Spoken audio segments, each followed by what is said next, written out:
Yan, may na cup tayo na isang cup. Na isang cup. Yan, Shadow Capitolio Philippines Capitolio. Yan, kukolect tayo ng mga shadow na kaso ito used na to eh. Naipag-trade lang tayo sa isang tropa.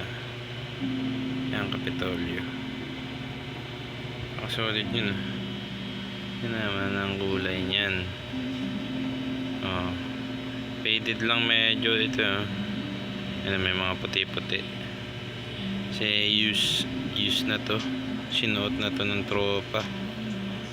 Kaya tinan mo. Shadow Capitol. Nagko-collect tayo ng mga shadow ah. Shadow na ganito na cup. Ayan. Meron pang shadow yung Capitol eh. Game day. Ayan, tingnan natin maigi. Yung mga patches yan. Capitolio. Ayan. Capitolio. Parang kumukha siyang Hinebra na isa. Ganyan din kulay nun. Ano?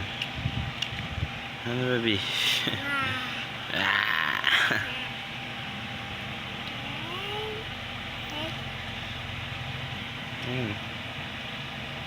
Tas-tas lang ta sa usage yan. Shadow pusa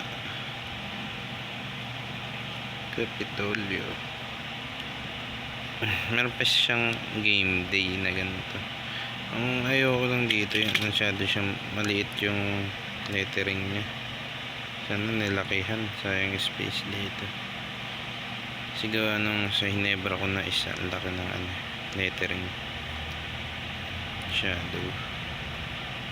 Yun ang problema ko sa mga shadow na ganito, maliliit lettering. Pero solid to. Ayan, basta may mancha dito eh. Cream naman yung color na ito, kaya goods lang din. Ayan. Huwag ka malikot dyan. Ayan na. Okay, goods na to. Philippines Capitolio. Ayan, name. Ang loob, yan. Ito pa, may ano pa pala dito. Logo ba nila to? Capitolio. Parang M. Hindi ko alam ba ano. Alright, goods na yan. Check natin. Alright.